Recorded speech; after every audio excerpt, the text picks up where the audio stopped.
সোমবার ছিল সংসদে বাজেট অধিবেশনের দ্বিতীয় পর্বে চতুর্থ দিন।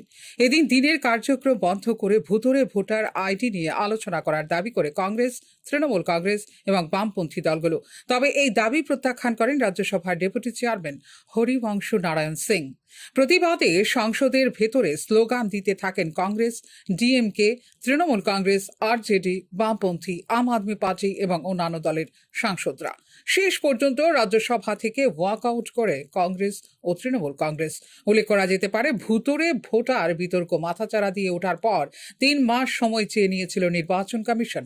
ডুপ্লিকেট এপিক নম্বর ইস্যুর মধ্যেই তারা সমাধান করবেন বলে জানিয়েছিল নির্বাচন কমিশন। প্রেক্ষিতে মঙ্গলবার একটি বৈঠকের আহ্বান করেছে ভারতের নির্বাচন কমিশন। এই বৈঠকে আধার কার্ডের সঙ্গে ভোটার কার্ড সংযুক্তিকরণ বাধ্যতামূলক করার বিষয়ে সিদ্ধান্ত নেওয়া হতে পারে বলে মনে করছেন সংশ্লিষ্ট তথ্যবিজ্ঞ মহল। মুখ্য নির্বাচন কমিশনার জ্ঞানেশ কুমারের ডাকা এই বৈঠকে উপস্থিত থাকবেন কেন্দ্রীয় স্বরাষ্ট্র সচিব, আধার কমিশনের সিইও, সংসদ বিষয়ক মন্ত্রকের সচিব এবং কেন্দ্রীয় আইন সচিব। সব জাতীয় ও আঞ্চলিক রাজনৈতিক দলের কাছ থেকেও এই সংযুক্তিকরণ নিয়ে পরামর্শ চেয়েছে নির্বাচন কমিশন। অনলাইন পদ্ধতিতে ভোটার লিস্টের নাম তোলার সুযোগ নিয়ে কমিশনকে কাজে লাগিয়ে বিজেপি ভোটার লিস্টে ভুতুড়ে ভোটার ঢুকিয়ে দিচ্ছে বলে অভিযোগ করে বিরোধী রাজনৈতিক দলগুলো।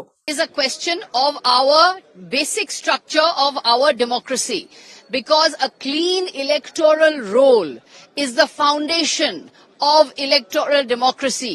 Without a clean electoral roll, you have ghost voters and fraud voters. We have shown there are duplicate epic card IDs for number of voters.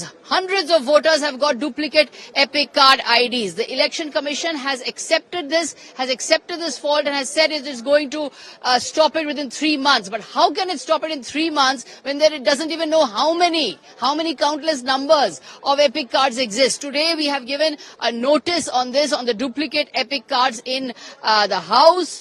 These notices were not allowed on this burning issue that concerns. Bureau Report, News Now.